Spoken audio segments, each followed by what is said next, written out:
Hello, bonjour à tous.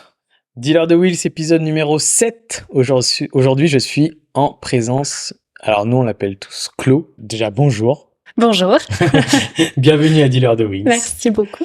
Et pour, du coup, qu'elle puisse se présenter, je vais lui donner la parole et qu'elle se présente à nos auditeurs.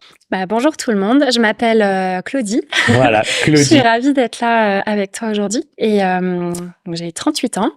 Je suis motarde depuis 2014. Donc c'est pas très très ancien. Je suis arrivée dans la moto un petit peu sur le tard, mais depuis c'est une vraie passion que je partage avec mon compagnon, mes 2 enfants, voilà, la belle famille, voilà. Donc c'est pas mon métier, mais c'est quand même mon univers aujourd'hui. Ok. Très bien. Je suis ravi qu'on puisse aujourd'hui discuter. Il y a aussi une partie qui m'intéresse du coup, donc c'est ton association, parce que tu fais partie d'une association. Je vais te laisser du coup, avant qu'on parle un petit peu de toi et de la moto, je vais te laisser nous expliquer rapidement, en quelques mots, cette association, comment elle s'appelle, qu'est-ce que c'est, qu'est-ce que vous faites. Alors, je fais partie de Tout en Moto Lyon, qui est une antenne de Tout en Moto. C'est une association qui est au niveau de la France, qui est nationale. Il y a plusieurs antennes dans différentes villes, une dizaine, un petit peu plus depuis cette année. C'est une asso gérée par des femmes, pour les femmes, mais c'est une asso mixte quand même à la base, et ça a pour vocation de promouvoir les droits des femmes, de défendre les droits des femmes. Par un défilé principalement qui a lieu aux alentours de la journée du 8 mars, la journée internationale des droits des femmes. On fait un défilé dans toutes ces antennes-là pour faire un gros mouvement de motarde, montrer que on peut. Le slogan de Tout en Moto, c'est conduisons nos vies. Donc on veut montrer qu'on est libre, indépendante, qu'on peut conduire nos vies. Tout type de femmes, tout type de personnes d'ailleurs, mais principalement ici les femmes, tout type de moto. Voilà, c'est pour nous un vecteur de liberté, et c'est le leitmotiv de l'asso. On récolte des fonds à cette occasion pour qu'on reverse localement à des assos féminines et féministes qui aident les femmes, et notamment les femmes en précarité. Voilà. Okay. Nous à Lyon, on reverse nos dons à l'association Haut Tambour. Ok. Voilà. Super, bravo. On y reviendra dans une seconde partie, mais ça m'a l'air d'être très intéressant. J'ai déjà pas mal de questions, donc on pourra discuter de tout ça. Mais avant, je voudrais, comme d'habitude, qu'on parle un petit peu de toi. Donc tu nous as dit que tu étais une motarde plus sur le tard, Ouais. on va dire. Ça veut dire que jeune, est-ce que tu as quand même eu la période scooter, peut-être mobilette, Alors pas du tout. vélo? Ouais, vélo. Vélo, et encore, enfin, de façon pour le loisir, quoi. Mais sinon, moi, j'habite à la campagne. Ok. Donc, Dans quel coin? En Bourgogne, Ok. vers le Creusot. Ok. Voilà, une petite ville de Bourgogne. Et pour moi, le moyen de pouvoir bouger, c'était la voiture principalement. Enfin, c'était la voiture ou le scooter, mais j'ai une maman manipulatrice radio. Donc autant dire que les accidents de moto, elle en a vu pas mal. Donc c'était pas du tout une option de passer le permis moto. Et puis à l'époque, moi, j'avais pas de copains ou tout ça qui en faisait. Donc non, ça me tentait même pas. Sur le moment, j'ai pas pensé. Moi, on m'a offert la conduite accompagnée, puis ma première voiture à 18 ans. Donc voilà, j'ai fait mes premières années à me déplacer en voiture. C'était super cool et ça m'allait très bien. Et puis je me suis mariée, j'ai eu un enfant, et puis la vie a fait que j'ai divorcé. Je me suis beaucoup remise en question sur mes propres envies. Et j'avais quand même toujours bien aimé ce côté un peu baroudeur, liberté, la moto, mais je voyais ça d'un œil un peu lointain. Mais quand j'ai eu 30 ans, je me suis dit pourquoi se poser trop de questions, j'ai envie, allez go. Donc je me suis lancée. Tu dis que t'avais cette ça un petit peu au fond de ta tête. Ouais, je sais pas trop d'où ça me venait. Ouais. Tu sais pas d'où ça vient? Un ami de la famille m'a fait monter sur sa moto, je sais pas, quand j'avais peut-être 20 ans, quoi. Mais c'est vraiment ma seule expérience moto, et je suis montée en passagère, du coup. Et je me souviens que j'avais bien aimé, mais je m'étais peut-être dit à ce moment-là, pas derrière, quoi. Mais c'était vraiment le seul moment, et ça a peut-être fait son chemin toutes ces années. Mais vraiment, à un moment donné, je me suis dit, ça me plairait bien de conduire ma moto. J'avais plus de voiture à ce moment-là, donc je me suis dit, ça Ça me permettra un peu de m'évader. Voilà, j'étais divorcée avec mon petit loulou, un peu de temps libre retrouvé avec une garde alternée. Donc finalement, ouais, je me suis dit allez, banco. Et Donc là, vraiment, tu te lances toute seule. Là, t'as pas une copine non, personne. Et c'est surtout, je suis allée m'inscrire au permis moto la semaine après m'être cassé la jambe. Je suis partie au ski, fatigue plus tout un tas d'autres facteurs. Je me casse le genou sur les pistes. Super. Ouais, plâtré du pied jusqu'en haut de la hanche là. Et j'arrive dans mon appart, mon nouvel appart. Je venais de me séparer, j'avais encore aucun carton dans la bonne pièce, voilà. Et là, je pars une semaine au ski avec une copine, donc je me casse le genou. Et au moment où je reviens dans mon appart, plâtré jusque là, les clés perdues, laissées au ski, enfin vraiment le fond du trou, tu vois. J'arrive devant ma porte un dimanche soir, le serrurier qui me dit c'est 400 balles. Et là, je me dis bon. Au bout du bout. Là, on est au bout du bout. Maintenant, il faut remonter, quoi. Et je sais pas si c'est le lendemain ou le surlendemain, mais je descends par les escaliers avec mes béquilles. Là, je galère et je traverse la rue et je rentre chez Marieton et je lui dis je veux passer le permis moto. Je me souviens trop de la nana qui est derrière le comptoir et qui me regarde en mode genre aujourd'hui. Enfin, vous inscrivez maintenant, quoi. Je dis oui, vous inquiétez pas, c'est temporaire. Ah oui, elle te voit avec le plat. Ah ouais, le 3 janvier, quoi. Et je dis je veux passer le permis moto. Bon, et comme je bossais et tout, je me suis inscrite en accéléré. Je pose des congés en août, donc de toute façon pendant la période de scolaire je pouvais pas, mais je pose une semaine de congé en août. Je passe ma semaine 39 heures sur la moto, des bleus partout, voilà. Mais j'étais hyper motivée. T'as dû repasser ton code? Ouais, j'ai repassé mon code. J'ai repassé mon code. En fait, c'était tout inclus dans la formule, le code plus le permis. Et donc là, tu montes sur une moto pour la première fois. Ouais, je monte sur une moto pour la première fois. C'était vraiment la première fois. Ah ouais, la première fois. Incroyable. Un guidon entre les mains et. Tu te rappelles que c'était comme moto? Je me souviens pas. C'était des Hornets sur laquelle j'ai passé le permis, mais pour la toute première session, là, les 3 premières heures, ils te font monter sur une 125. Juste passer les vitesses 1, 2, 3, rétrograder, et voilà, en fait, on fait des petits tours de plateau, on prend la main comme ça. Et alors, qu'est-ce que tu te rappelles comme sensation? J'étais excitée, mais complètement effrayée, mais déterminée, quoi. En plus, ce que j'ai pas dit, c'est qu'au mois de mai, j'avais déjà acheté ma moto. La petite MT-07 venait de sortir, mai 2014. Elle était en pré-vente. Et donc, je l'ai jamais vue. J'étais jamais montée sur une moto. Tu t'es inscrit au permis en début d'année? En janvier. Et je savais que je passais mon permis. J'avais mes dates pour août. Ouais, ok. Et en mai, t'as acheté la moto. Et ouais, et comme je savais que j'allais avoir le permis fin de l'été, en mai, je commençais à regarder un peu les motos. Et cette moto, elle me plaisait trop sur le papier, mais vraiment, mes novices, je ne connaissais rien de rien, quoi. Je savais même pas ce que c'était la cylindrée, tu vois, juste elle était jolie. Je m'étais renseignée, il paraissait qu'elle était bien. Voilà, j'avais pris 2-3 infos en concession. T'as quand même fait un tour des concessions pour. Ouais, j'ai fait un tour des concessions. Ouais, c'est ça. Mais ouais, en fait, je prenais les infos, mais je suis pas sûre que je percutais bien tout ce qu'on me disait, tu vois, voilà. Donc du coup, mon choix se fait sur cette petite MT noire et bleue très mignonne. Donc je l'achète. Et là, ouais, quand j'ai passé le permis, du coup, j'étais déterre. Je me suis dit, la moto, comme elle était en précommande, elle arrivait début septembre. Ok. Ah ouais, donc tout se goupille bien, quoi. Ah bah ouais, c'était, fallait tout que j'ai du premier coup. Mais j'étais déterminée dans ma tête. Je passais cette semaine, bon, qui était ultra difficile, hein, mais à la fin, j'avais mon permis, quoi, dans ma tête. Alors déjà, t'as un avantage par rapport à d'autres filles, c'est que tu n'es pas trop petite. Je fais pas 1m50. Ouais, je suis proche d'un 1m70, quasi, donc... Quand t'as été sur la moto sur le Lan, tu te rappelles un peu le plateau? Ouais, c'était chaud. En fait, moi, j'avais très peur... de braquer, enfin de m'arrêter braquer. Et dans le lent, c'est pas trop le lent qui me posait souci, j'avais bien l'équilibre, mais c'était à chaque fois, je m'arrêtais un peu brusquement. Et du coup, tout le temps, la moto, elle tombait sur le côté, mais j'avais super bien appris à sauter de la moto, tu vois. Ouais, voilà. Le petit jump. Le petit jump. Et jusqu'au passage du permis blanc le jeudi matin, je sais que j'étais en galère, quoi, avec cette partie-là. Okay. Mais en plus, c'était la canicule.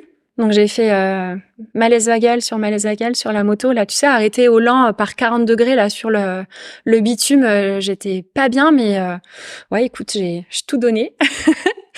Et t'es à rebondissement, ouais, c'est un rebondissement. Ouais. Permis, ouais. À la fin de cette semaine, en plus, on était 2 nanas sur ça, c'est une bien dizaine déjà. de. C'est cool. Ouais, du coup, on s'est beaucoup soutenues toutes les deux. Ouais, je l'ai passé avec ma copine Marion, si elle me voit. Je pense à t'avais toi. quand même, par contre, réussi à... Alors non, on s'est rencontrés sur le permis, vous mais êtes du coup, devenus amis. ouais, à part la suite, bon là, on se voit moins, mais du coup, c'est vrai qu'on a passé nos premières années moto à pas mal rouler ensemble. Et ouais, on s'est beaucoup soutenues toutes les deux, surtout que bah c'est sur une semaine, c'est hyper dense et faut assimiler tout très très vite. Et on revient pas beaucoup sur certaines notions, donc faut être quand même assez... La formule accélérée, Ouais, la formule accélérée, c'est une semaine, du coup? T'as 35 heures de moto en une semaine. Ah oui. Du matin jusqu'au soir. T'as 3 heures le matin, 3 heures le soir. Et il y a même des plages où genre c'était 9h midi, 13, 16, un truc comme ça, tu vois. Et des fois où j'étais décalée, ma deuxième partie, elle était de 16 à 19, quoi, de 16 à 19. Donc j'avais 3 heures de trou. Mais moi, ils étaient super cool. Ils nous laissaient quand même reprendre une moto en plus et on refaisait un peu de plateau les 3 premières heures, quoi. Donc j'ai fait du 9 heures de moto dans la journée. Ah ouais, c'est chaud. Ouais. Fatigant à la fin. Et tu sais quoi, j'y allais, j'avais pas de voiture. Je partais du centre de Lyon et c'était Marieton-Vaugneray. Je prenais le métro avec mon équipement, j'allais jusqu'à Vèze.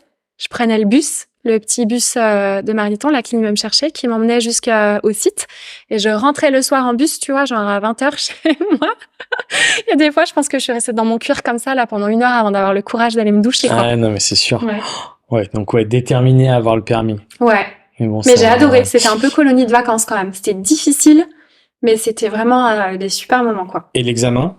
Et l'examen, une semaine après, je passais le plateau. 2014, donc 2014, t'avais les fiches, du coup. Septembre 2014. Ouais, j'avais les fiches pour les petites questions, là. Ouais, c'est ça, ouais. Ouais. 12 fiches, ou je sais plus combien. C'est ça, ouais. 12, ouais. 12 fiches.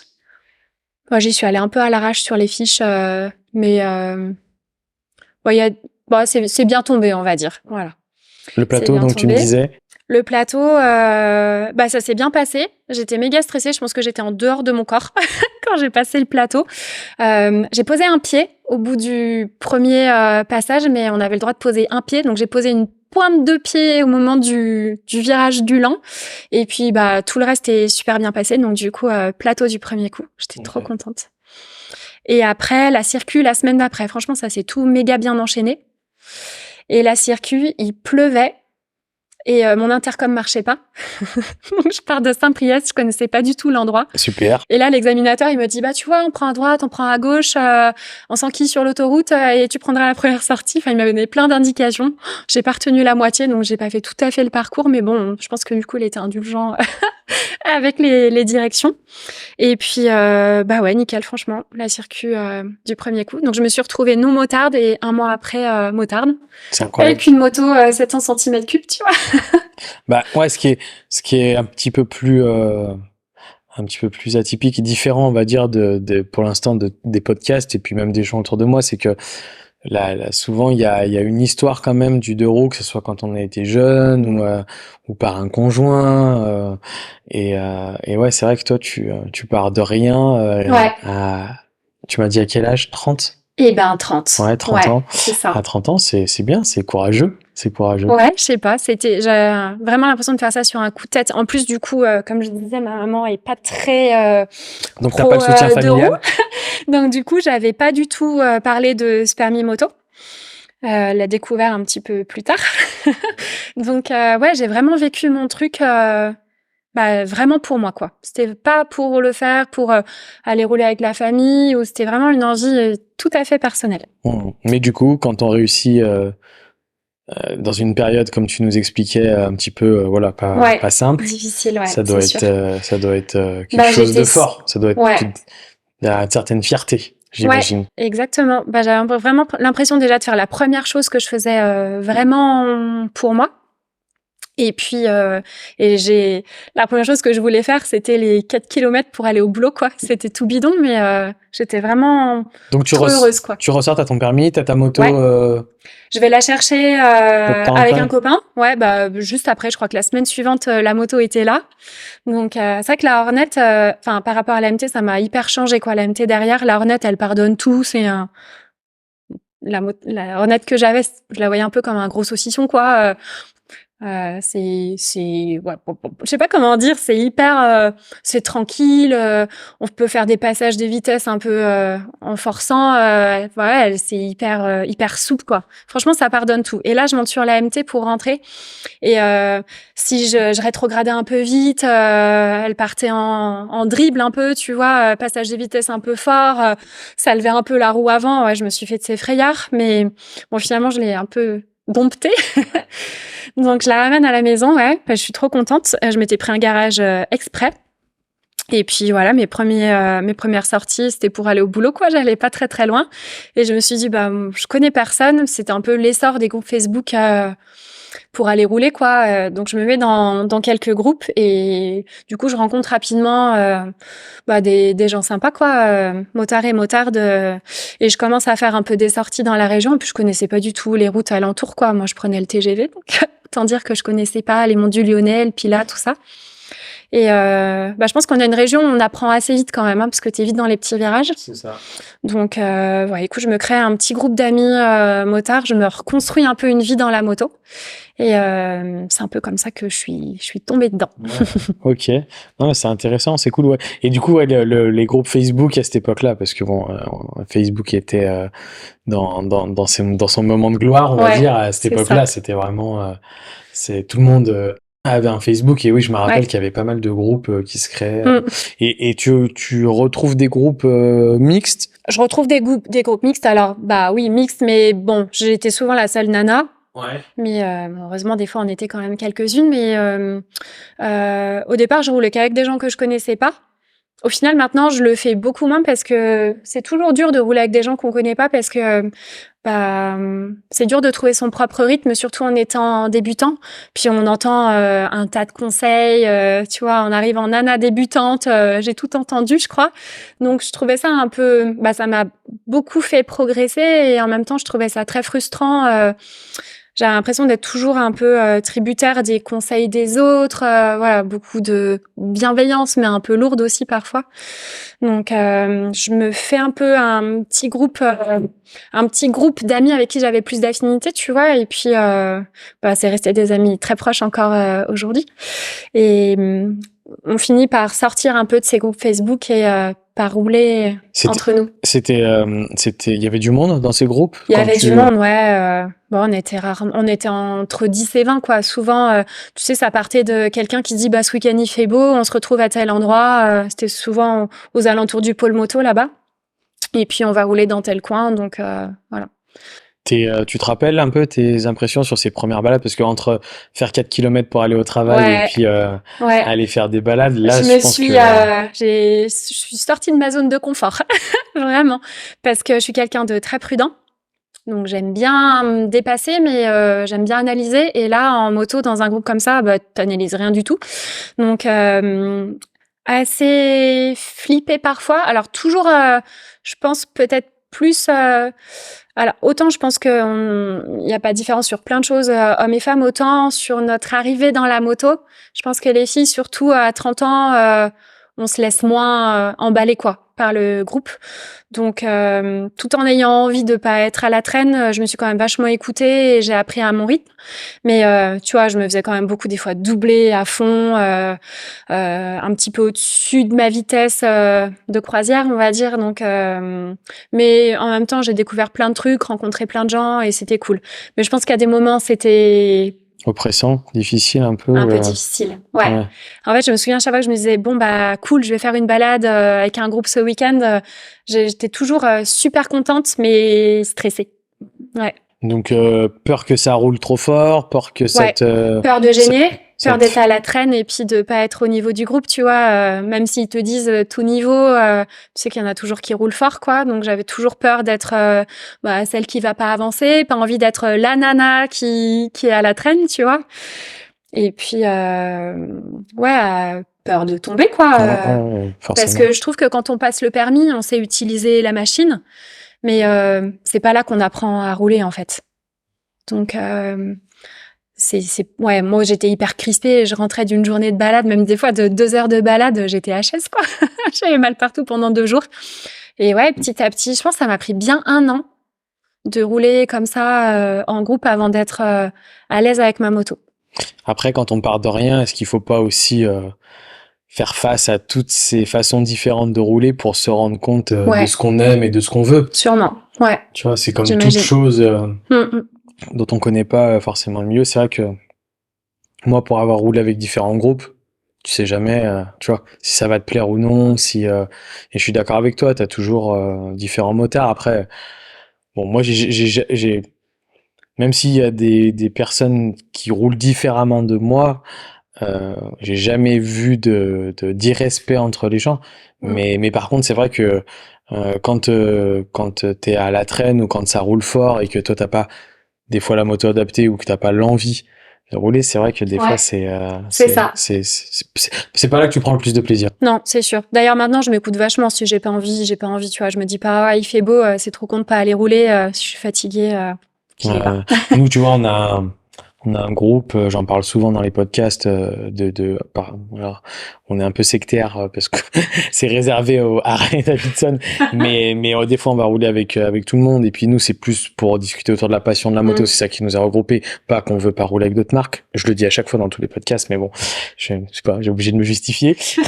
mais surtout, enfin tout ça pour dire que nous dans ce groupe-là, on l'annonce direct parce que on recrute des nouveaux membres régulièrement et on dit vraiment que nous c'est du tranquille pépère, c'est-à-dire que t'as le temps de regarder les paysages, tu vois, t'as personne qui est à la traîne. Ouais. Bon, on n'a pas des motos pour faire des Ouais, wheelings. puis vous roulez ensemble, quoi. Le but, c'est de rouler en ensemble. groupe. Ouais, moi, c'est un petit peu, j'ai eu un petit peu toutes les pratiques, tu vois. J'ai eu plusieurs motos, puis rouler avec des gens différents, mais moi, c'est ce que j'aime maintenant, tu vois. Plus envie de faire genre je vais rouler fort, même si je sais que je peux rouler bien, tu vois. Mais moi, ce qui me fait plaisir, c'est de rouler tranquille, profiter. C'est pas juste de voir le bitume, c'est Ouais, puis rouler fort, en vrai, ça veut rien dire parce ouais. que déjà t'as des limitations de vitesse. Oui. Et puis C'est rouler vrai. fort pour quelqu'un, ça va Ouais. être 300 C'est vrai. km/h. Et Ouais. rouler fort pour d'autres, ça va être Exactement. plus de 100. Ouais. Enfin voilà. Non, mais Donc, rouler fort, même pour moi, tu vois, où je me dis, je suis pas au max de mes capacités, mais je suis pas loin, tu vois, et ça me demande beaucoup de concentration et il faut être hyper attentif, tu vois. Et quel motard tu es alors? maintenant, je pense que je suis une motarde tranquille.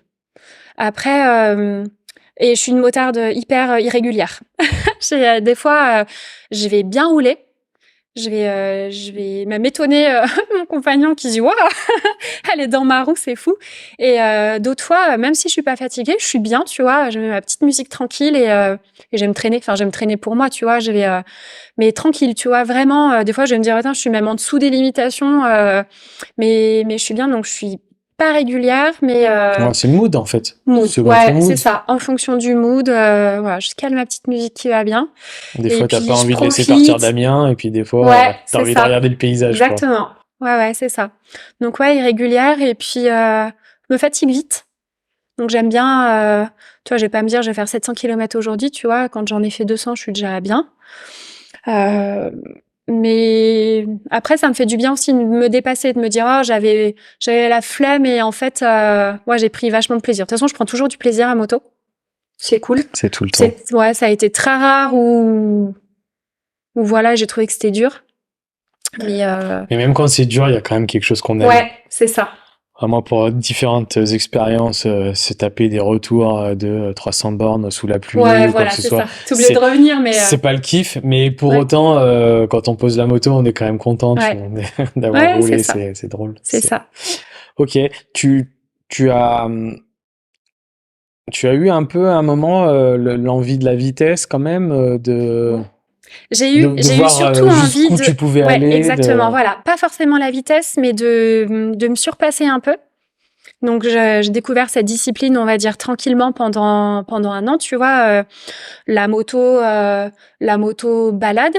Et puis, j'ai eu envie, de toute façon, la moto de mes rêves, quand j'ai passé mon permis, c'était une sportive, tu vois. J'adorais la Panigale de chez Ducati, c'était la ligne et tout, tu vois.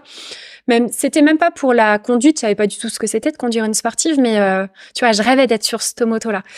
Et au final, étant jeune permis quand même, je pouvais pas me lancer sur une sportive, tu vois, l'assurance, elle a dit non. Donc je suis tombée sur une super opportunité. T'étais pas de l'époque du A2, hein? Non, alors moi j'étais gros cube direct, ouais, dans le grand bain. sans parachute. Et, euh, et je suis tombée sur un tionneau tout remonté type RSV4, tout caréné, tu vois. Un tionneau, mais caréné, les bracelets, vraiment look RSV4. Mais ça restait un tionneau sur le papier. Donc, du coup, j'ai pu acheter cette moto. Ok. Qui était Donc ta deuxième après la AMT. ma deuxième. Ouais, je passais de la AMT au tionneau. Tu revends la AMT? Je vends la MT. Ouais. Je vends bien la MT. Du coup, je me lance sur ce tionneau contre les avis de tout le monde. Mais Claudie, qu'est-ce que tu vas faire sur cette grosse moto? Je m'en fous, je la veux. Voilà.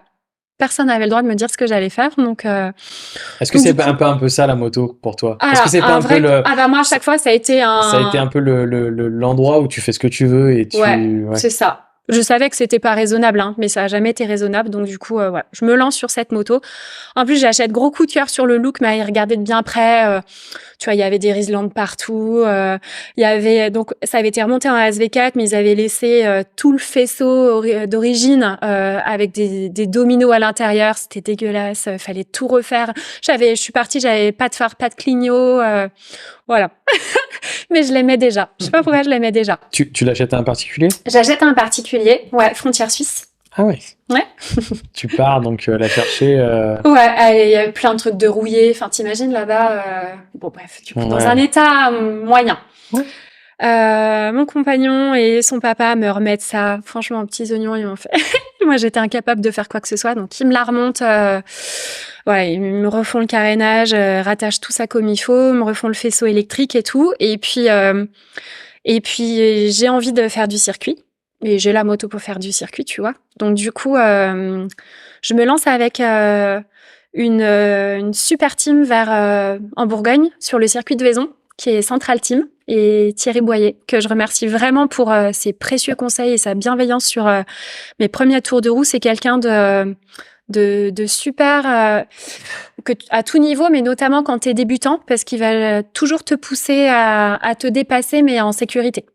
Donc il y a très peu de chutes d'ailleurs sur ces sessions. Il est vraiment génial. Donc je me lance avec lui sur circuit avec la RSV4. Enfin, donc t'achètes combinaison. J'achète tout. Bah en fait j'avais déjà pour mon permis j'avais acheté un ensemble Alpi full cuir sans les sliders parce que à cette époque ils faisaient pas trop de sliders pour les filles. Donc j'achète cet ensemble cuir qui était super top, mais j'achète des sliders par dessus. J'achète des bottes. Je sais même pas si je les avais pas déjà, mes bottes. Tu vois, j'étais bien équipée au départ. Déjà bien équipée. Ouais, voilà. Et je me lance sur piste. Et franchement, la peur au ventre. Hein. J'avais hyper mal au ventre depuis la veille, stressée. Je me dis, mais qu'est-ce que je fous là le matin quand j'arrive? Trop peur. Et puis, les premiers tours de piste étaient hyper difficiles. J'arrivais pas à pencher la moto, hyper stressée, voilà. Et puis de session en session, je finis la journée avec une progression de malade. Donc j'ai jamais touché le genou sur piste, mais j'ai appris la position, le freinage, tu vois, à repousser un petit peu le moment où tu vas freiner, voilà. Et beaucoup moins d'appréhension dans les virages que j'en avais eu. Donc je ressors de là, j'ai hyper appris même pour la route. Donc je suis quelqu'un d'extrêmement prudent sur route, mais j'ai appris à rouler mieux, à mieux me positionner, et puis à plus avoir cette appréhension de tous les virages. Donc ouais, génial. Et je refais une deuxième session piste sur le même circuit à Vaison, mais avec une team qui faisait ça un peu pour le fric, quoi. On se retrouve hyper nombreux sur les sessions. Et puis j'avais pris un peu la confiance la première fois et je me dis j'étais un peu gênée, j'étais toujours débutante mais j'étais un peu gênée par un petit groupe sur la première session, tu vois. Et il y avait un genre de petit pif-paf mais où tu pouvais rouler quand même et je fais l'extérieur et là j'arrive dans la première épingle mais beaucoup trop vite. Et là, je couche la moto, sauf qu'en fait, je fais une sortie de piste, quoi. Donc, je finis dans le bac à gravier. Moi, j'ai rien. Par contre, la moto explosait. Donc, du coup, j'ai pas fait du tout ma journée, tu vois. J'explose la moto la première session. Puis, je me fais un peu peur quand même. Et du coup, j'ai plus confiance en la moto après. Elle était limite et pas, finalement, on l'a refait. Je l'emmène dans un super garage vers Villefranche qui fait Aprilia. Il me l'a refait, mais magnifique, puisque c'était encore un peu du raboutage, tu vois. Il me remet les carénages de l'année, tu vois, et elle est magnifique. Mais là, je la revends. Je me sens plus. Et puis en plus, je me rends compte que pour tous les jours, cette moto-là, c'est pas très pratique, quoi, avec les bracelets. S'y reprendre à 3 fois pour faire un demi-tour. Et sur les bouts des pieds, dès que c'est un peu des graviers, un peu de la pente, faut que je descende de la moto. Voilà. Donc, c'était bien, mais je tourne la page. Tu tournes la page aussi de la chute ou difficile? Tourne la Tu reprends la moto page rapidement derrière? avec difficulté quand même. Mais je voulais plus que ce soit ma moto de route qui devienne ma moto de piste. Mais je tourne pas la page, mais je deviens vachement exigeante sur qui va m'encadrer. Parce que lors de ma chute, il y a eu quand même 2 tours de piste et le démarrage de la session suivante avant que quelqu'un se rende compte que j'étais dans le bac à gravier quand même. Donc voilà. Du coup, je me dis je vais y retourner parce que quand même, tu vois, je me fais violence. Je me dis je vais y retourner, mais bien encadré, quoi. Donc finalement, je change de moto. Et là, je me tâte un peu sur ce que je voudrais. J'ai fait un petit roadster, j'ai fait la sportive, et je reviens un peu vers un truc plus old school, mais qui reste quand même hyper quali. Et je me tourne vers la Truxton de Triumph, guidée par ma belle famille qui est pro Triumph. Donc je me retrouve un peu poussée, mais en vrai, il y a pas à dire, quoi. Pour moi, c'est devenu un peu ma marque de cœur maintenant, et c'est des belles machines performantes, et puis le look de la Truxton, quoi. Il y a pas à dire, vraiment un gros coup de cœur sur cette moto. De toute façon, l'élégance anglaise, j'ai envie de dire. Ouais, c'est ça. Et je la prends avec le kit, alors je sais plus comment il s'appelle, mais avec la bulle, les bracelets, toujours un peu sportif, mais plus fin, plus maniable, voilà. Puis vraiment un look de dingue. Donc j'achète cette Truxton. Et en parallèle, avec mon compagnon, on s'achète une moto pour la piste. On achète une vieille Daytona qui va très bien pour la piste avec les polis et tout. Donc je me suis dit, je vais refaire de la piste, mais avec une moto, comme ça, si jamais je l'explose pas, je peux continuer à rouler en daily. Et je peux continuer à rouler avec ma moto sur route. Donc du coup, je refais un peu de la piste, mais j'ai du mal à me dépasser et aller au-delà de la... Je suis pas quelqu'un qui roule vite, en fait. Et ça me fait peur. La chute, t'as... je pense. Et puis mine de rien, je suis maman et je me dis, c'est bien, j'ai appris. Mais tu vois, je crois que l'envie m'est passée. Je sais pas si j'en referai un jour de la piste. Mais je pense que j'ai plus d'appréhension que de plaisir. Même pour tout ce que ça m'a appris, je pense que c'est super. D'ailleurs, ça devrait faire partie du permis, tu vois, de faire un peu de Quand t'en parlais à un moment, je t'ai pas coupé, mais c'est ce que je voulais dire. Ouais. Je voulais dire, je pense qu'aujourd'hui, tout le monde devrait faire. Fille et garçon, que tu roules depuis que t'es tout petit, que t'es fait scooter, mobilette, t'es 125, peu importe, tout le monde devrait faire du circuit. Ouais, vraiment. Voilà. Donc finalement, je pense que le circuit et le cross, parce que c'est deux disciplines qui apprennent énormément de choses, que ce soit sur les réflexes, sur l'équilibre, sur le regard, sur plein de choses qui servent énormément dans ta conduite de moto daily, quoi. Vraiment, c'est. Ouais, vraiment. Pour se sortir de toute situation, être à l'aise. C'est bien une jeune fille en plâtre, pardon, je m'emballe. Une jeune fille en plâtre qui traverse la rue, qui va chez Marieton, et à finir quand même à rouler en Aprilia sur circuit. Même si tu finis dans le bac à sable, malgré tout, il y en a beaucoup qui a eu ce chemin-là. C'est bravo. Je me souviens d'une réflexion un jour. Je pars avec Damien, mon compagnon, et lui, il roule en street, triple. Et on parle à Cour Albert Thomas, et il y a des gens qui le connaissent lui, et je pense pas qu'il me connaissait moi. Et il a eu la réflexion, ouais, c'était bizarre, c'est la petite nana sur la grosse moto, genre c'est pas commun, quoi. Mais moi à ce moment-là, c'était pas une histoire de me la raconter ou quoi, tu vois, j'avais vraiment envie de cette moto, et voilà. Non, mais c'est bien, bravo, félicitations en tout cas. Pendant tout ça, avant d'enchaîner un petit peu sur l'assaut et sur ce que tu fais, ce que vous faites, comment donc entre le moment où tu as ton permis et toutes ces expériences dont tu nous as parlé, comment tu te positionnes et comment tu positionnes la femme dans le milieu de la moto? Quel regard t'en as? Est-ce qu'il a changé entre le début et la fin? Est-ce que ça s'est amélioré? Est-ce que pas du tout? Je vais parler de ma propre expérience. Bien sûr. Voilà. Là, de toute façon, le podcast, c'est tous les deux. Ouais. Donc, je pense que ça a un peu changé, sachant que déjà quand je suis arrivée dans la moto 2014, c'était quand même, j'ai eu des remarques lourdes, mais j'ai jamais été confrontée à quelqu'un qui me dit une femme ça a rien à faire sur une moto, même si je l'ai entendu de d'autres femmes à ce moment-là, tu vois. En tout cas moi, on me l'a jamais dit. Mais ce que j'apprécie, c'est qu'il y a plus de femmes et que ça paraît moins exceptionnel. Et finalement, c'est ça que je trouve bien. Et par contre, là où il y a encore des efforts à faire, c'est que, tu vois, quand j'ai acheté certaines motos, bah limite on s'adressait à la personne qui m'accompagnait, à l'homme qui m'accompagnait plutôt qu'à moi. Et ça m'a vachement dérangée, c'est-à-dire que c'est encore pas ancré que la nana soit légitime d'être sur une moto, même si certains disent je trouve ça bien. On entend encore assez souvent tu roules bien pour une nana, c'est bien, tu roules sur une grosse moto, ou tu vois, voilà, il y a des choses qu'on dirait pas à un homme.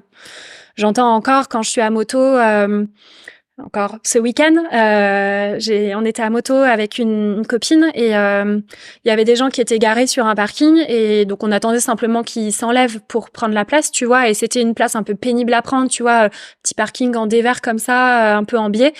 Et donc elle prend son temps, tu vois. Moi j'étais déjà en haut, mais elle prend son temps, tout ça. Et il y a un gars derrière qui dit, un gars la cinquantaine, tu vois, qui lui dit non mais vas-y accélère, enfin fais comme ci, fais comme ça, attends, voilà. Enfin il lui donne des conseils quoi. En fait elle avait pas du tout besoin de conseils, elle prenait son temps et puis voilà. Et je pense que si ça avait été un homme sur la moto, il aurait fait aucun commentaire, tu vois. Voilà. Ouais, c'est.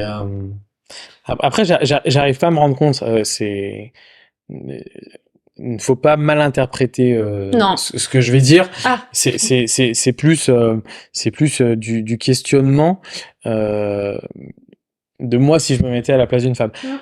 Je pense qu'il y a des réflexions macho et méchants. Moi, j'en ai pareil, jamais vraiment vécu, mais on m'a raconté, ou pareil que toi, j'ai des amis qui ont vécu des réflexions genre quand pour moi j'entends t'as rien à faire sur une moto, ou pourquoi t'es pas derrière, ou qui c'est qui conduit il est où ton mec qui conduit cette moto, ce genre de choses. Ça c'est sûr, pour moi c'est nul. Après j'arrive pas enfin je pense qu'il peut y avoir des deux côtés, ça dépend forcément de la situation et de qui dit ça, mais tu vois, moi dire je suis impressionné par la moto que tu conduis, tu vois, si demain on se donne rendez-vous et t'arrives avec une V4 Panigale, bah c'est possible que je te dise waouh, tu vois. Ouais, mais peut-être que tu l'aurais dit à un homme ou pas. Ouais, non, mais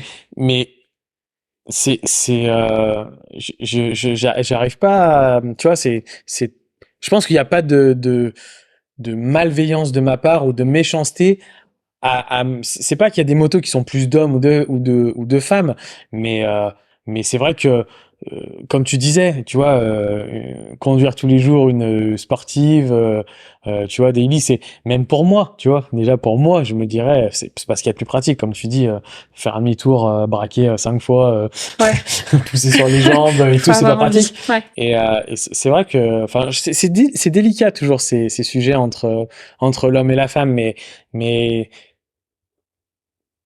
je pense qu'il y a des réflexions méchantes qui sont faites des fois. Ça, j'imagine bien que dans tes amis, tes proches, si toi tu l'as pas vécu, il y en a qui l'ont vécu, et ça, je ne dis pas que ça n'existe pas. Mais c'est vrai que peut-être que moi j'aurais pu dire à une fille, waouh, je t'aurais pas imaginé sur une moto comme ça, ou tu vois. Mais comme tu le disais, je pense que c'est une histoire de personne et de contexte. Et tu vas pas forcément le dire à n'importe quelle nana, tu vois, qui arrive sur n'importe quelle moto. Donc il y a toujours le contexte à prendre en compte. Hein. Alors, hors contexte, on peut tout dire et voilà, tout entendre. Mais donc il y a le contexte, mais il y a aussi le fait que tu vas me le dire à moi, mais ça fera peut-être 10 fois que j'ai une remarque, tu sais, un peu comme la tienne, et que du coup la tienne, même avec le contexte, tu vois. Ça peut tout à fait bien passer, mais ou ça peut mal passer aussi, ouais, parce que tu c'est vois. Ouais. Non, mais je comprends, mais c'est vrai que bon, comme on dit, de toute façon, c'est difficile de vraiment traiter un sujet sans un exemple clair et précis. Oui, c'est sûr. Parce que voilà, il peut y avoir 1000 contextes différents, 1000 personnes différentes, 1000 façons de le dire différentes. Donc voilà, mais c'est vrai que alors moi Moi, je suis pour voir des femmes sur des très grosses motos ou des tout petites motos, des motos hyper puissantes. Enfin, je pense qu'on en croise de plus en plus. En plus, avec l'explosion des réseaux sociaux et des. C'est marrant parce que pour le podcast, tu sais, j'ai tout de suite voulu qu'il y ait une diversité des personnes, âge, tout, couleur de peau, religion, homme, femme, justement. Donc forcément, j'ai regardé un petit peu via les réseaux sociaux, tu vois, des femmes. Et du coup, mon Instagram aujourd'hui me propose plus de femmes motardes que d'hommes motards. Et alors après, mondialement, évidemment, hein, pas que la France ou que Lyon. Mais du coup, il y a beaucoup d'instagrammeuses, entre guillemets, Mais je trouve ça motardes. bien parce que ça, Mais il y a de tout, hein. Il y a des filles qui font ça des. banalise la femme à moto, tu vois. Il y a des, Je trouve ça super. il y a des filles en Panigale qui font des wheelings Ouais. sur 5 km en débardeur, les talons aiguilles, c'est clair. drôle. Enfin, Ouais. donc, mais après, bon, je pense que ça reste quand même, petit par rapport au milieu de la moto et des hommes. Mais ok. Et c'est quelque chose où t'as voulu t'impliquer là-dedans ou ça te passait au-dessus, les gens que t'avais avec toi. Je me suis impliquée un peu malgré moi. C'est-à-dire que, comme je te disais, je roulais avec des groupes, avec des gens que je connaissais pas. Après, je me crée mon petit groupe d'amis là dans la moto. Mais j'avais envie de rouler avec des nanas. Je sais pas t'expliquer pourquoi. C'est que je trouve qu'on se juge moins. Tu vois, et il y a moins ce regard. Enfin, on roule ensemble, mais on se juge pas, on se regarde pas, tu vois, alors qu'un mec, il va forcément regarder une nana sur une moto. Et j'avais envie d'aller rouler sans me prendre la tête, tu vois, de mon apparence, de ma façon de rouler, pas besoin de m'expliquer, personne qui va me dire, voilà, comment faire, comment me garer. Ouais. Donc tu ressens quand même Mais un peu ce. Oui, j'avais besoin. Cette pression. Alors, j'ai adoré. Enfin, j'adore toujours rouler en groupe mixte, mais j'ai eu besoin de rouler avec des filles. Donc du coup, les amis avec qui je roule, tout ça, il y a des filles qui roulent, donc on se crée un petit groupe Facebook, tu vois, juste nous, les copines des copains, tu vois, et on se trouve des petits moments pour rouler, mais je trouve que moins t'es nombreux et puis c'est dur de matcher à rouler à 3-4, donc du coup on l'ouvre un peu à nos connaissances communes, féminines de la région et tout, et au final on finit par ouvrir ce groupe Facebook au public, tu vois, avec une petite grille d'entrée. Je suis une nana motarde de la région, tu vois, c'était le seul critère.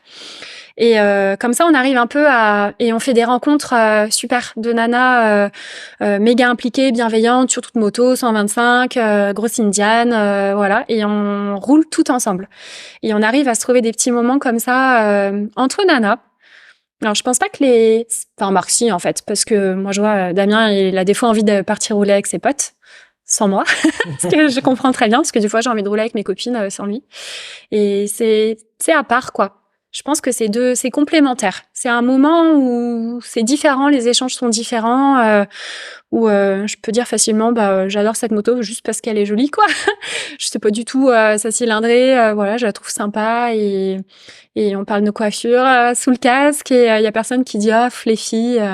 Mais au final, est-ce que c'est pas comme faire un week-end avec ses copains et faire un week-end avec des copines? Mais c'est pareil. Ouais, mais c'est exactement pareil. Ouais, c'est ça. Sauf qu'il y a la passion de la moto au milieu, mais. Ouais, il y a la passion de la moto et puis je trouve ça cool quand. Enfin, je trouve encore que, tu vois, t'arrives un groupe de mecs à un endroit, ça étonne personne. T'arrives un groupe de nanas à un endroit, ça étonne toujours les gens. Et ce que j'aime à ce moment-là, enfin, au-delà du fait que, ça devrait plus étonner personne, mais donc c'est que les gens viennent beaucoup vers nous. Un groupe de nanas qui arrive dans un café, les gens ils vont venir nous parler facilement, tu vois. Et je trouve que ça crée l'échange et je trouve ça chouette. Non, mais je comprends. Et puis je pense que, comme tu dis, on vit les choses différemment en fonction des gens avec qui on est. Donc, il y a quelque chose qui vous rassemble. Après, je sens quand même en toi une pression sur le groupe mixte. Et, ouais. Et c'est peut-être de moins en moins. Après, ça fait longtemps que j'ai pas roulé dans des groupes mixtes avec des gens que je connais pas, tu vois. Mais ouais, il y a toujours un petit peu, un peu de pression. Je me la mets sûrement toute seule, tu vois, mais je sais qu'aujourd'hui, si je dois aller rouler, je me dis, faut que je suive le rythme. Si vous êtes plusieurs filles à faire ça et à vouloir vous retrouver ensemble, c'est bien qu'elle existe. Ouais. C'est Bah bien oui, qu'elle oui. existe. Après, c'est vrai que j'arrive pas moi, on a des filles dans notre groupe Ouais. avec nous. Donc, encore une petite dédicace pour elle. C'est la deuxième fois sur 2 podcasts que je fais des dédicaces pour les filles de notre groupe.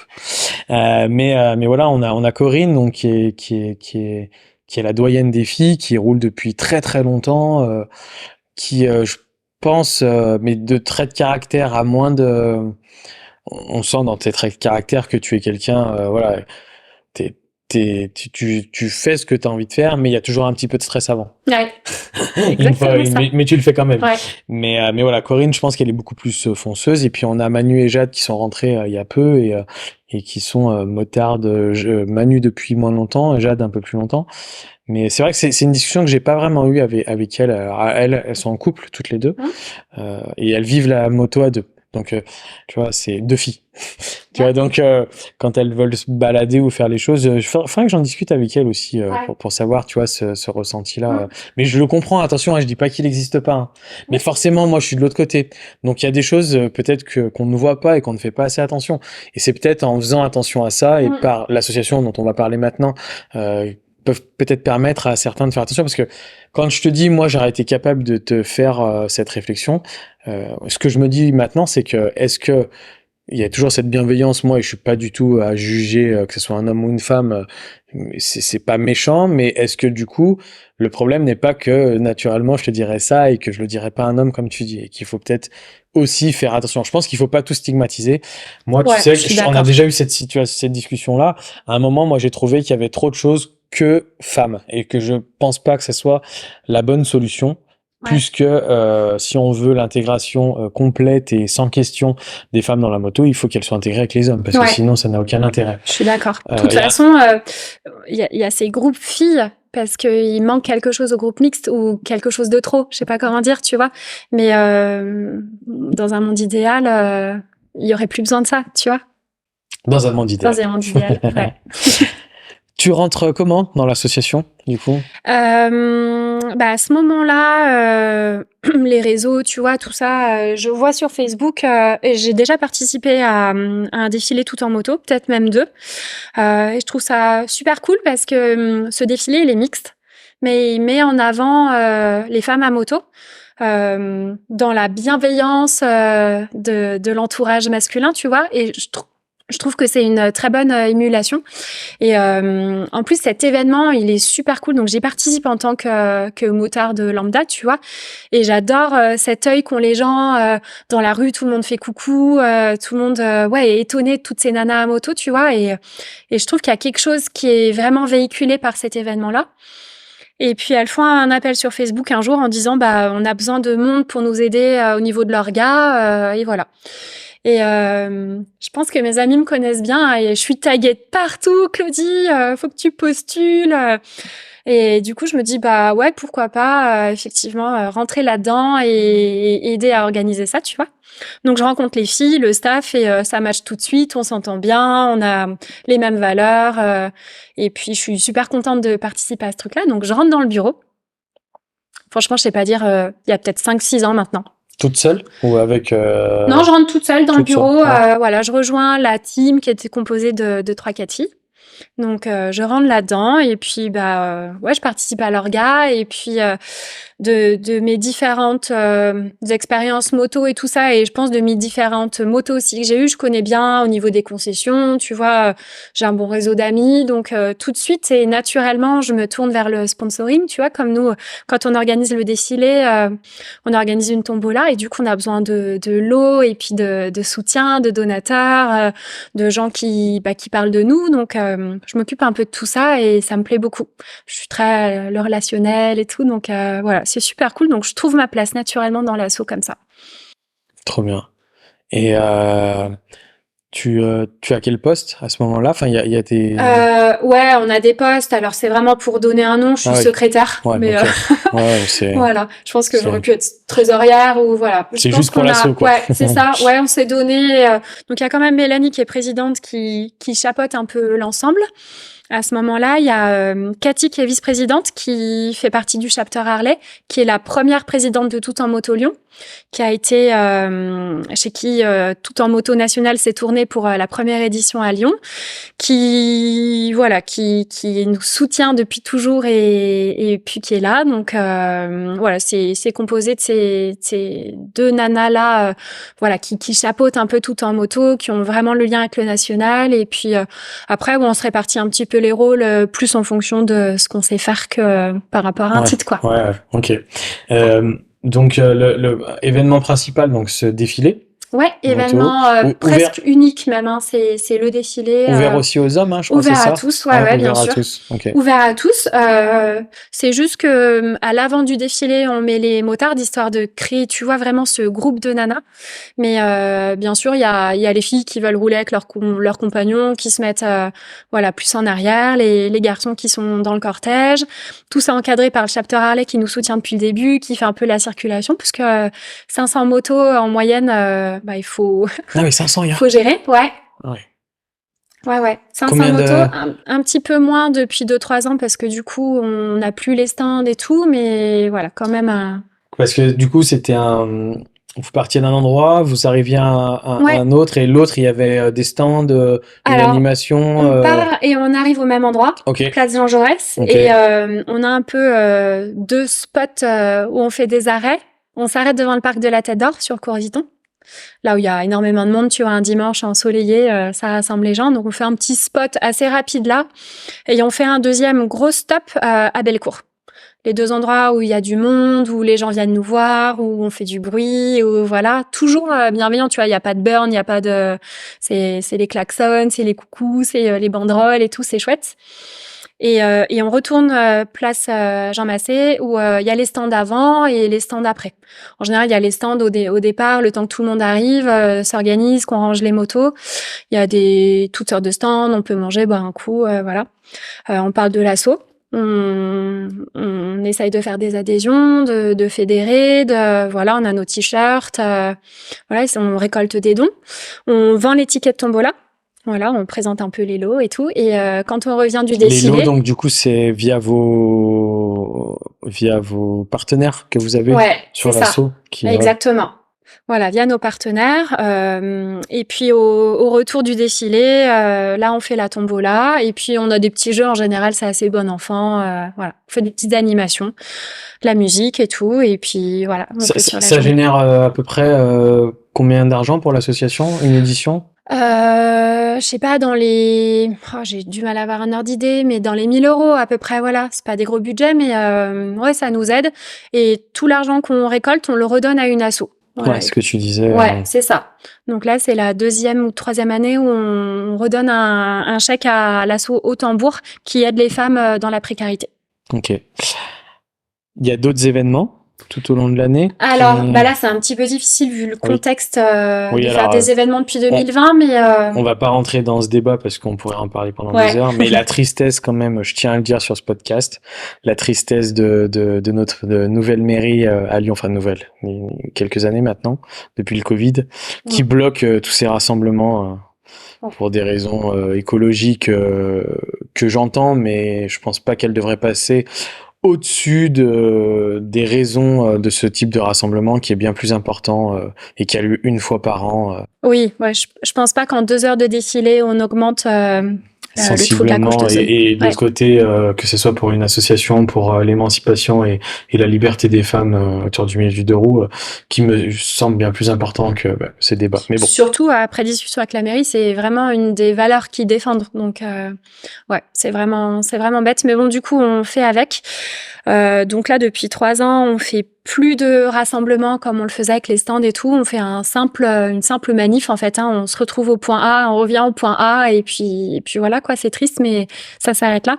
Excuse-moi, je te parle juste. Vous aviez pas eu envie de le faire à l'extérieur de Lyon? Ouais, si. Du coup. Parce que au bout d'un moment, voilà quoi. Si vraiment c'est ça. C'est une porte fermée. C'est dommage. C'est sûr. C'est dommage. Et puis on espérait toujours pouvoir un peu améliorer les choses et on tenait particulièrement à le faire dans Lyon parce que c'est là où on a de la visibilité, où on touche les gens, où ça fédère, tu vois. Mais on va être obligé de le faire différemment. jusque-là, on faisait aussi en parallèle des cours de Krav Maga, des cours de self-défense. Voilà, dans un club de Krav Maga, on faisait des initiations au self-défense qui ont été super appréciées par les filles. Bon, c'était ouvert à tous, mais finalement, on a eu que des filles. Hein. Voilà. Et en plus, ouais, cours de Krav Maga avec une école de Krav Maga à Lyon qui nous a super bien accueillis. C'était génial. Et puis, tout en moto, c'est associé aussi avec la police nationale pour des journées sécurité routière. Voilà, et c'était super cool. Cette année, on n'a pas fait grand-chose. On est un petit peu en changement de bureau.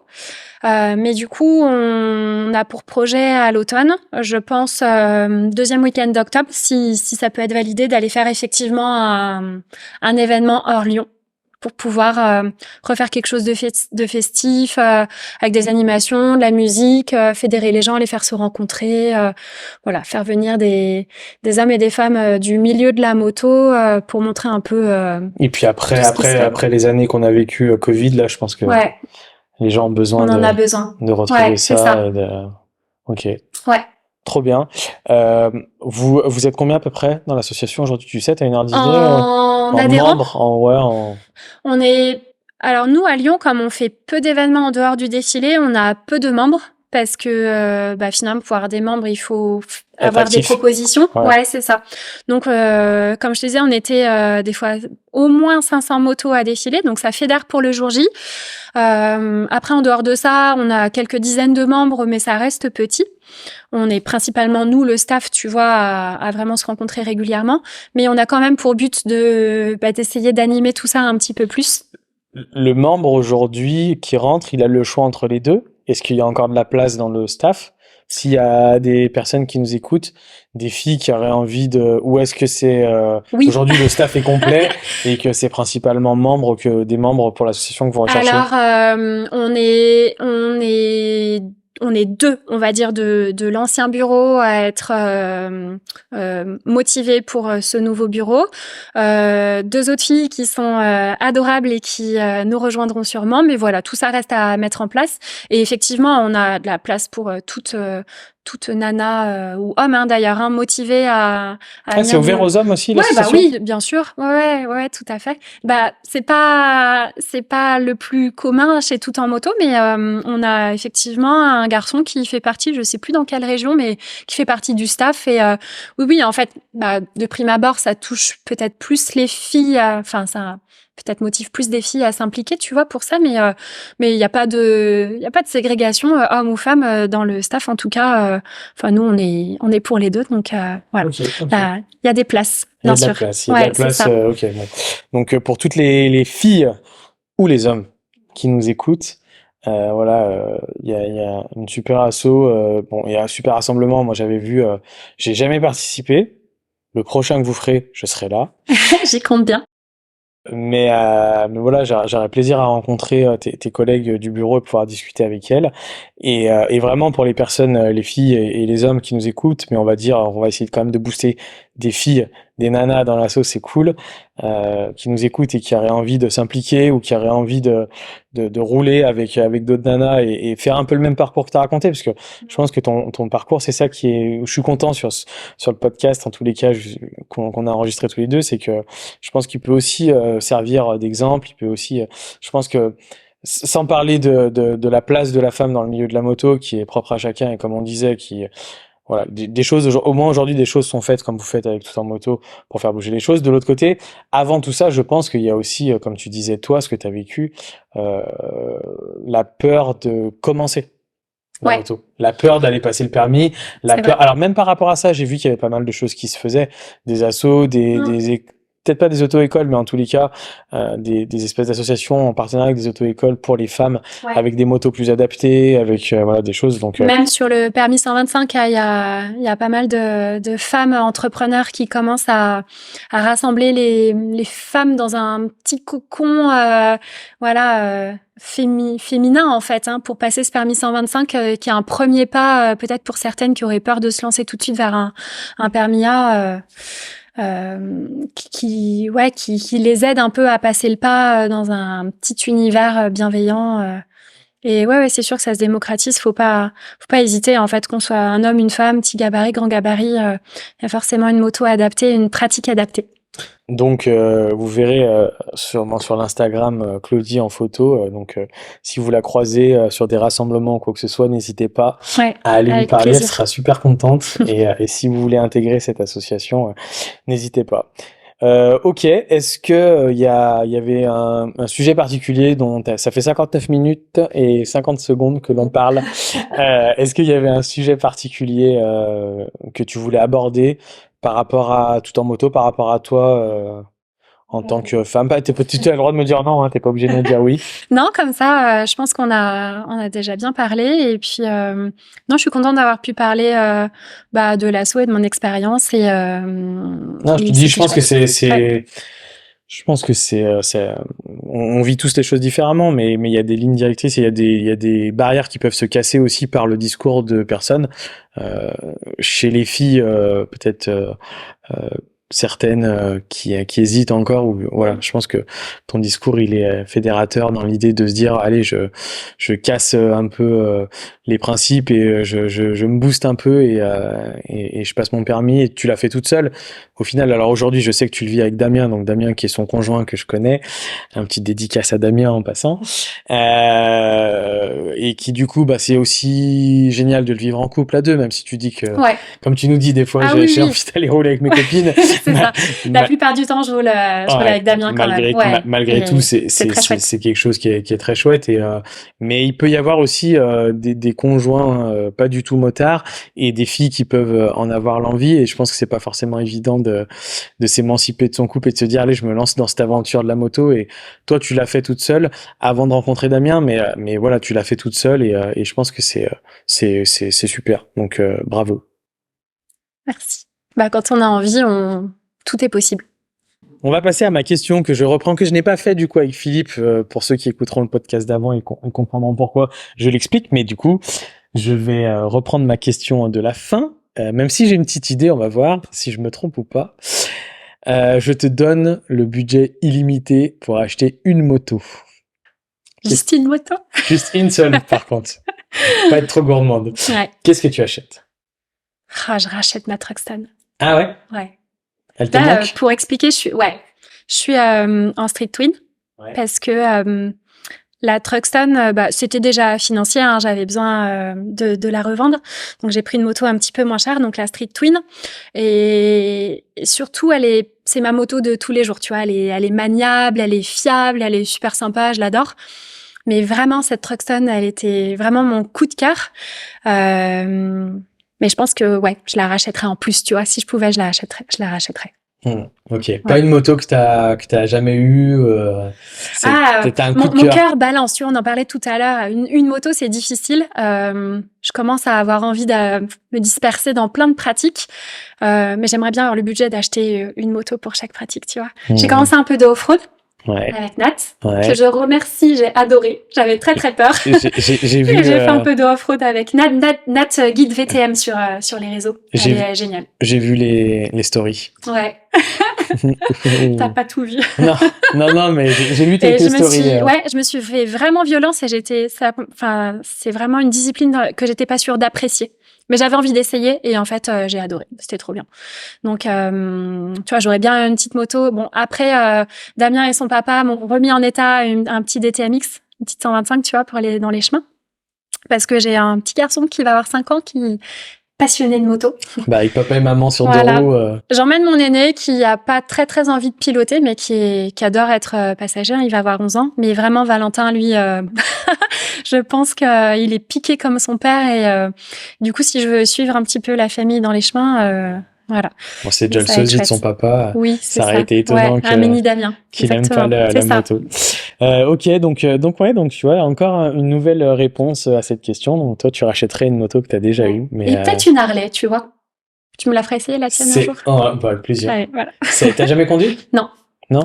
Une palette, pas ton modèle à toi. Ok. Mais si Harley, j'ai fait au Freedom Tour, au S6. Voilà, j'ai essayé quelques modèles. D'ailleurs, je pensais essayer un Fat Bob. J'ai fini par avoir un Fat Boy parce que je fais un petit lapsus, tu vois. Ok. Je me suis retrouvée avec une roue comme ça là. Ouais. Mais ça apprend. T'as roulé quand même, t'as Ouais, réussi. j'ai roulé quand même. Ouais. C'est vrai que c'est deux milieux différents. C'est deux marques, je pense, qui sont Triomphe et Harley, hein, je parle. Ouais. C'est deux marques qui sont très très implantées aujourd'hui en Europe, dans le monde, dans la moto. Mais c'est quand même deux philosophies complètement différentes. Ouais. Mais tu vois, j'adhère aux deux. Enfin, j'aime vraiment. Bah pareil, moi, tu vois. Moi, j'ai Ouais. déjà conduit des Triumph et j'ai conduit des Triumph, on va dire classés un peu vintage custom comme la Truxton, comme celle que t'as. J'ai conduit aussi des Daytona, donc qui sont triple comme Ouais, Damilac, plus donc qui sont sportif. plus axés sportives. J'ai peut-être eu plus de sensations avec les sportives. Mais ça c'est subjectif, hein, c'est personnel. J'ai trouvé que c'était des motos hyper performantes, précises, enfin vraiment ouais, très. Bah j'ai conduit celle de Damien de toute façon, Ah bah oui, c'est qui vrai. m'avait piqué Ouais. mon mon road T'as glide pas eu le choix. à un feu à cargo, il arrivait descend. Ah d'accord. Si t'es fait pickpocketer, Ouais, c'est ça. carjacker. Donc j'avais conduit la sienne aussi à cette fois-là. Mais ouais, mais c'est vrai que moi je trouve qu'il faut pas être fermé. J'ai un amour, hein, tout le monde, je pense que tous les auditeurs qui m'écoutent le savent maintenant pour Harley, mais je suis pas du tout fermé. Et j'ai un autre rêve aussi, et c'est là où on se retrouve. Peut-être un jour on ira en commander ensemble si Dieu le veut. C'est moi je suis ultra fan de la Panigale. Ah ouais. Pour moi c'est un objet d'art. Mais Ah ouais. je serais capable alors faudrait que j'ai beaucoup d'argent évidemment, mais je serais capable de la mettre dans une pièce. Ah oui. Tu vois. Oh, non mais l'arrière là, non. Enfin moi pour moi tu vois et je regardais encore des vidéos, ils en ont sorti une V4 SP2 donc qui est noire, beaucoup de noir, rouge et argent. Et pour moi, ouais, c'est un peu enfin, mes potes de mon crew à Harley me taillent quelquefois avec ça. Alors, il faut savoir que quand j'étais petit, j'avais un poster de Ducati dans ma chambre, la 916, enfin voilà, toutes ces motos qui étaient pour moi un rêve quand j'étais gamin, donc j'ai gardé un peu ça, mais je suis d'accord avec toi sur ce point-là. Et je pensais que tu allais me dire ça, c'est pour ça que je t'ai dit peut-être que j'ai deviné. Ouais. Je pensais que si je te donnais un budget illimité, Non, parce parce du que coup, c'est des motos. tu sais, je suis pragmatique. C'est bien. Mais du coup, je pense que c'est pas une moto que j'aurais plaisir à conduire tous les jours. Pourtant, je l'ai essayée. Et je pense que c'est la sportive à ma mesure. Elle est fine, et elle est dure à emmener, mais elle est... Ils ont même sorti une V2, je sais pas si t'as vu, qui est un peu moins puissante, parce que faut quand même pas se nier que la V4 elle est faite pour le circuit en fait. Hein. C'est une moto de circuit qu'on a homologuée pour la route. Oui. Moi, je me suis arraché les bras. Là, t'arrives vite à 200 et t'as l'impression que t'es à 80. C'est ça. Et ils ont sorti une V2 qui, je crois, est un peu moins puissante, qui garde des caractéristiques plus raisonnables, sportives, mais voilà, qui est plus raisonnable. Alors attention, hein, je suis pas un expert sur ces motos, donc je dis ça, d'après ce que j'ai compris. Je ne peux pas affirmer la véracité de ce que je dis, mais il me semble que la V2 est moins puissante et plus adaptée qu'une V4 qui est vraiment un avion de chasse, qui est très belle, mais qui est un avion de chasse. Ouais. Bon, écoute, je pensais t'acheter ça, mais bon, du coup, je vais te racheter une Truckstone. Ouais, s'il te plaît, merci beaucoup. C'est bientôt mon anniversaire, d'ailleurs. C'est quand? 19 mai. Ah non, j'aurais pas le temps d'avoir le budget. C'est Désolé. vrai, mince. Ouais. On verra l'année prochaine. Pour mes 40 ans? Ouais, c'est ça. Ah ouais! On fera une sur sortie. ma liste. Tu pourras conduire ma Harley pour tes 40 ans. Ah, bon, bah, c'est déjà ça. Merci, Claudie, merci pour à toi. ton partage. Ça s'est fait un peu... ça s'est fait un peu comme ça. Je t'ai envoyé un message un jour, j'y ai pensé, j'ai pensé à toi parce que voilà, quand on a pu discuter un petit peu de tout ça, je trouvais que c'était intéressant de te donner la parole et en tous les cas avec moi de discuter avec toi.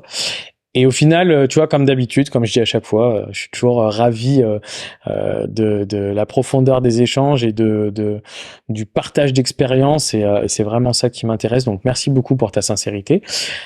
Tu vois, t'étais un peu stressé. Ouais. Mais tout s'est bien passé. Comme d'hab. On a papoté, ça fait 1h08, donc on va pouvoir clôturer. Mais merci et puis voilà, comme je disais, n'hésitez surtout pas si vous reconnaissez Claudie, déjà allez lui parler sans forcément avoir des envies particulières sur des rassemblements moto si vous êtes une nana ou un mec parce qu'elle est super cool.